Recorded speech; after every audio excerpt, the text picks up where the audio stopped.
परीक्षा में एनआईएएस डीएलईडी अभ्यर्थी को मौका मिल पाएगा। आप जानते हैं कि टीआरई 1 की परीक्षा में एनआईएएस अभ्यर्थी को मौका मिला था और सप्लीमेंट्री रिजल्ट में बाहर कर दिया गया।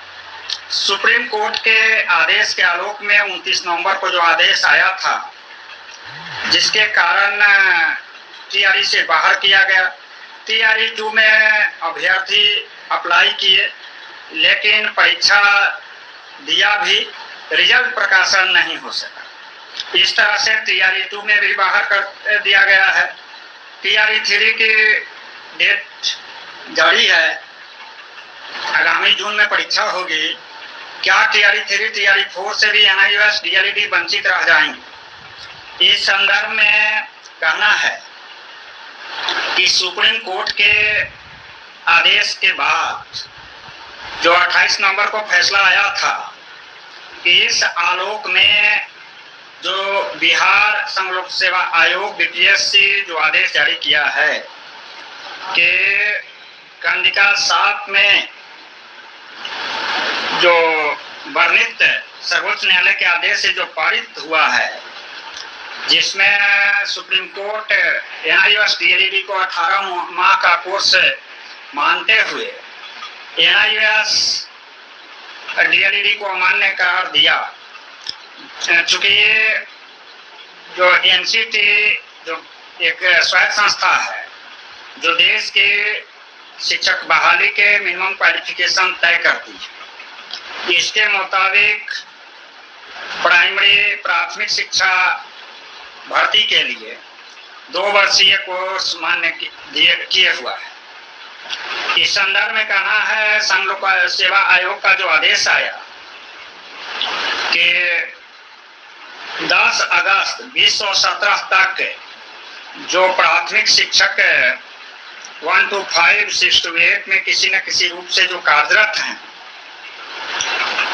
उनके लिए यह 18 माह का कोर्स मान्य होगा और इसी के आधार पर एनआईएएस डीएलईडी प्रशिक्षण कार्यक्रम में भाग निजी विद्यालय के शिक्षक और सरकारी शिक्षक भी पार्टिसिपेट किए। लेकिन दुर्भाग्य का यह कि टीआरई 2 के रिजल्ट से बाहर करने के बाद केंद्रीय विद्यालय ने एनआईएएस के शिक्षक भर्ती को प्राइमरी के शिक्षक बहाली से बाहर किया और 53 केंद्रीय विद्यालय में से 97 सिलेक्टेड टीचर्स को चयन के बावजूद भी प्राथमिक शिक्षक बहाली में भाग नहीं लेने दिया, वंचित कर दिया। उस समय से एनआईएएस के अभ्यर्थी का भविष्य अंधकारमय होते जा रहा है। मामला सुप्रीम कोर्ट तक गया, अन्य राज्यों में भी गया है, जैसा कि प्रदेश के एनआईएएस अभ्यर्थियों को मालूम है। अब रही बात कि क्या इसी तरह से समय बीतता जाएगा, उम्र की भी समस्याएं बढ़ती जा रही हैं। आपके सामने बहुत तरह का न्यायालय में चुनौती बातें आ रही है, जैसे क्लैरिफिकेशंस का मुद्दा हो, वैलिडिटी की मुद्दा हो या गजट की मुद्दा हो। तो हमारा यह मंतव्य है कि हाथ पर इस जो वेदना की घड़ी है, इसमें हाथ में हाथ रख करके क्या एनआईएएस की डीएलईडी की भर्ती में मौका मिल पाएगा। बहुत सारे साथियों का कहना है कि चूंकि मामला सुप्रीम कोर्ट का लंबित है, इसलिए सुप्रीम कोर्ट के ही दरवाजा खटखटाने से या न्यायालय की रास्ता से खटखटाने से ही मौका मिल सकता है। प्रथम दृष्टया में परिस्थितियां के मुताबिक मैं भी इस बिंदु पर सहमत हूँ, लेकिन बात क्या आगे बढ़ाते हुए चर्चा करते हैं कि क्या एक ही रास्ता के सिलेक्टेड से एनआईएएस डीएलईडी अभ्यर्थी को आगामी टीआरई परीक्षा में क्या मौका मिल पाएगा, यह प्रश्नवाचक बना हुआ है। आप सभी से मेरा अनुरोध है कि परिस्थिति को समझते हुए इस समस्या का सिंप्लीफाई में कैसे समाधान करना है, इसको अडॉप्ट कीजिए, खोज कीजिए अंतरात्मा से। तो मैं यह कहना चाहता हूं कि लोकसभा के चुनाव में आपने देखा कि किसी भी लोकसभा क्षेत्र में एनआईएएस अभ्यर्थी के द्वारा अपनी मांग को रखने का प्रयास नहीं किया गया। हम इस बात को मानते हैं, जब अग्रणी भूमिका निभाते हुए सीतामढ़ी से जब इसकी शुरुआत नहीं हो पाई, तो कहीं ना कहीं NIOS अभ्यर्थी की सोच या क्रियाकलाप यह बतलाता है कि आप लोग निराश हैं। लेकिन टायर्डनेस जिस व्यक्ति में आ जाता है, एक्टिविटी सुनने की ओर चला जाता है और आप शिक्षक नहीं बन पाएंगे, क्योंकि इसमें बहुत सारी मुद्दा में तत्कालीन मुद्दा वैलिडिटी की मामला है, TRI 3 TRI 4 में शामिल करने की बात है।